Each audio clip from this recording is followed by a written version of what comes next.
dry off around there, and then over the course of the next, you can already see on the bottom here, it's starting to brown off. It'll brown off, and then next thing you know, this fleshy part will actually dry out enough to create new bark. Wow. They are very robust trees.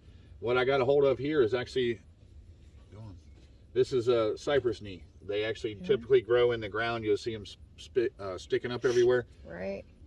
As the tree loses its leaves, like obviously it's doing right now for the next 4.5 months or so, it will depend on these roots to suck in CO2 to pump it up in the tree.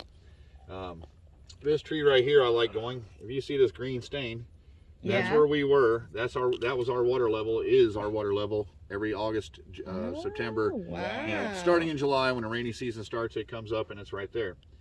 Now, if you look, A lot of water.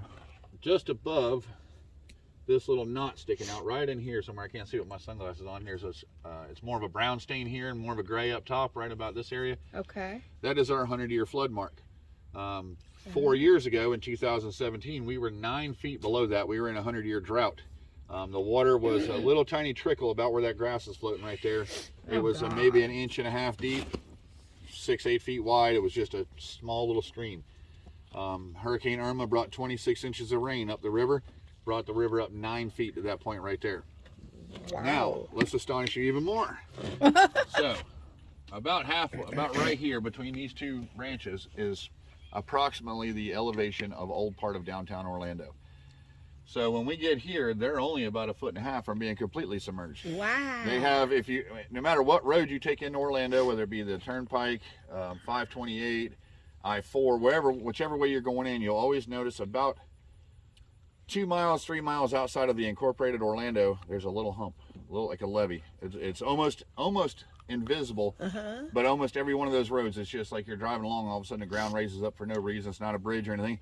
That is their quote-unquote levee, and it's about 3 or 4 feet up. They have a pumping system just like New Orleans does to try to keep the water out. I had no idea Orlando had that. Oh yeah, they actually. I grew up in Orlando. If you ever notice before hurricane season, even during the summertime when we're getting a lot of rain, all of the lakes in Orlando just all of a sudden dry out.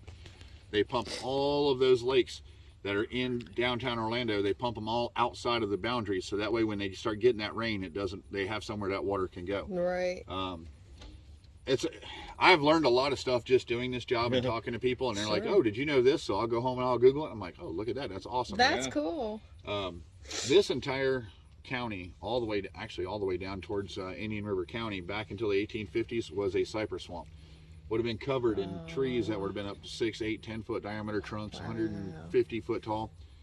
Well, as all of the mainland, Cocoa, Merritt Island, Melbourne, all the way down to Sebastian, Vero, as these cities started to explode in the early to mid 1800s, they used up all the pine trees. There's not a lot of land between the edge of the St. John's and the intercoastal. Well, back then, the railroad trestles were basically built. They were repaired as needed. So when they could cut down all this land, they were like, okay, we need a train load of lumber brought down from Georgia or South Carolina, wherever.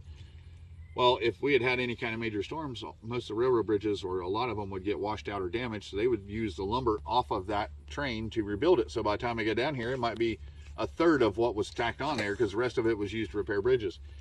So, back then, the only 2 ways across this river was there was a railroad trestle that went from old downtown Melbourne all the way over to Kissimmee, or you went all the way up to State Road 46 and used a ferry to go across. The rest of this river was impassable.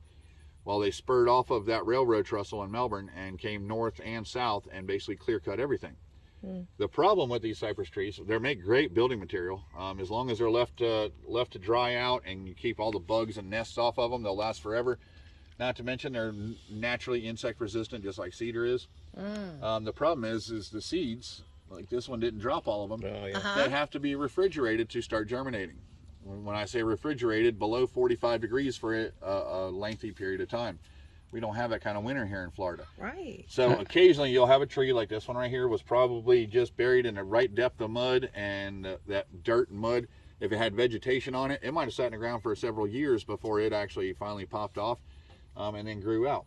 On the north end up towards State Road 50, there's a lot of planted trees. They actually went through a group and just literally planted a bunch of seeds that started germinating. Of these guys. Of these guys. Bald cypress. We are actually trying to work with 2019, the Airboat Association, Brevard County Airboat Association, had got in contact with.